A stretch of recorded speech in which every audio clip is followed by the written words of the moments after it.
What's going on, y'all? I'm back with another video. And today I want to talk about why the money that's in your pocket, the money that's in your purse, it ain't worth the paper it's printed on. Now, what you could do with that money is one thing. But if you got $100 bill and it say $100 right there, $100 right there, what makes it worth $100 other than you believing it's worth $100? The $100 bill ain't worth no more than the dollar bill. And I'm gonna tell you why. So a long time ago, somebody figured out, I don't know what they called it back then, but today we call it a bank. So somebody figured out that, because back then gold was the currency.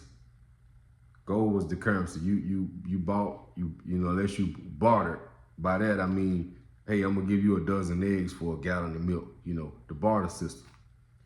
So somebody figured out, well, how about we just give these gold certificates, right?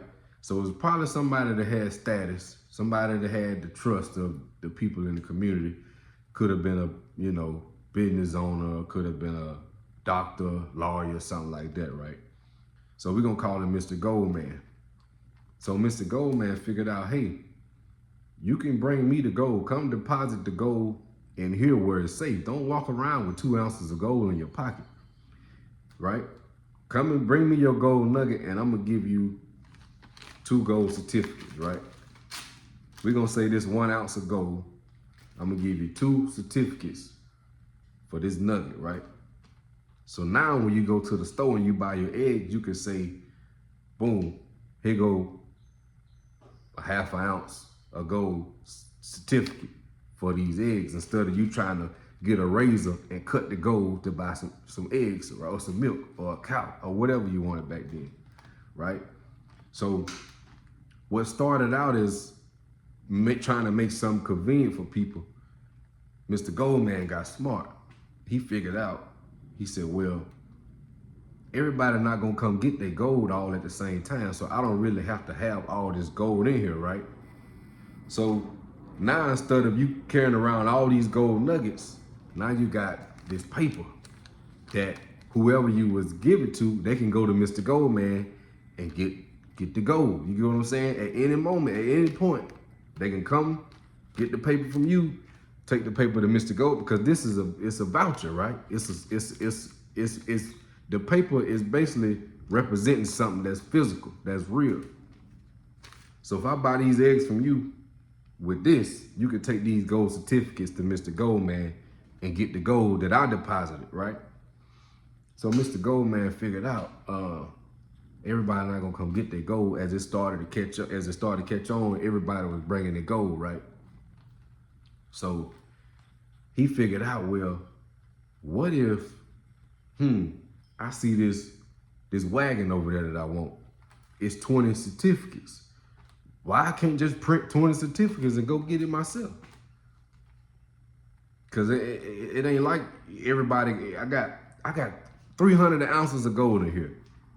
Everybody not gonna come get the gold because it's 300 of these pieces of paper out there floating around. So everybody just is changing these papers. They don't even need the gold no more, right? All right, boom. Mr. Goldman got greedy. He said, well, I could just take these. I could just go in the back and make some certificates and just go buy that wagon. All right.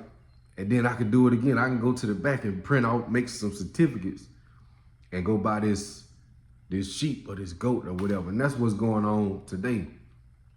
But the difference is this paper ain't worth nothing. So they got something called the Federal Reserve that's not a part of the government. The Federal Reserve is not operated by the government. I heard about this place. It's an island off of Georgia called Jekyll Island, Georgia. And that's supposed to be where, it's a book called The Creature from Jekyll Island. That's supposed to be where they came up with the Federal Reserve and the IRS. Originally, they only made the IRS to pay for the war, I believe. The IRS was the taxes only supposed to have been to pay for World War I or something like that, if I remember right. But so anyway, Jekyll Island, Georgia, where all these people of status and money used to meet up once a year to, to come up with a plan for, for the United States. Back then, it was people like Andrew Carnegie, J.P. Morgan, Henry Ford, Vanderbilt, all them people, them big, Rockefeller. They would meet up in Jekyll Island and then come up with what we're gonna do with the economy this year, right? So now we have the Federal Reserve that's not operated by the government. So what's stopping the Federal Reserve from turning the faucet on and off? It's not called. They got away. They got rid of the gold standard back in the 70s, I think, where it used to be on the dollar bill. On the bottom of the dollar bill, it would say payable to bearer upon request. So you could take $20 bill to the bank and get gold. Now you can't do that. So that was keeping the inflation. That was keeping the cost of living under control. Because the only money that you could put in circulation was the money that you could actually have in physical gold, right? So if you didn't have that gold to show for it, you couldn't go and print no money. Now they could just go print whatever. And so what ended up happening during COVID was they pumped up the stock market. It's called quantitative easing, QE for short. So it's basically where they artificially inflate the stock market, right? Because the stock market is like the thermostat of the economy. It's like a psychological thing. When people see the stock market up, they assume the economy is up. When there's other things that go into it, like the unemployment rate, all this other stuff, right? So the stock market, when it's down, people assume the economy is bad. So when COVID came, what they do, they did the QE, quantitative easing, they pumped the stock market up. Not only that, but the Fed, they cut interest rates. So the banks, they got something that they call, and I'm almost finished, I'm at 7 minutes. The banks, they got something that they call fractional reserve banking. So that means they only have to have 10% of what they loan out. So like, if a bank if you put $100,000 in the bank can loan out $1 million based off that 100,000. They could 10x they lending capabilities, I guess you could say. So, but the banks also borrow money from the Federal Reserve. So when you hear about Jerome Powell and the Federal Reserve meeting and the Fed meeting and rate hikes and rate cuts, that's who doing it, the Federal Reserve, not the government. So back in COVID, the government was borrowing money from the Federal Reserve for like 0.125%, right? That's why people got mortgage rates that's like 2.7, 2.8% during COVID, because the economy was basically, everything was shut down. Wasn't nobody spending no money. You know what I'm saying? So how can we stimulate the economy? We can cut the rates. So the banks is borrowing money at a 0.5 point. And then how they make money is they loan it out at a couple points on top of what they get it for, right? So that's what's going on today. That's what happened with the inflation. That's why, milk, that's why gas went from $2 to $3.50. That's why milk went from a dollar a gallon to $2.50, because they put all this money in circulation.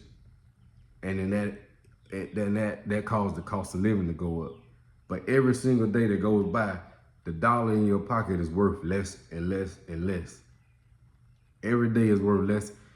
Can we agree or disagree that $20 10 years ago is not what $20 is today? Can we agree that $20 today is not going to be what it's going to be 10 years from now? So is your dollar today worth more than what it's going to be in 10 years? It probably is. You remember when you used to go get 3 bags of chips for $1? Remember when you can go get 4 packs of gum for $1, outside the tax? 3 bags of chips used to be $1. Now you get 2 bags, and it ain't even that many chips. So every day that go by, every year that go by, the cost of living go up, and your dollar have less and less and less buying power. So that's why it's important to know what's going on and plan for your future, because it may come a time where, it's hard to believe now, but it's gonna come a time where, your $100 ain't gonna get you too much of nothing. So that's all I got, y'all. See y'all next time.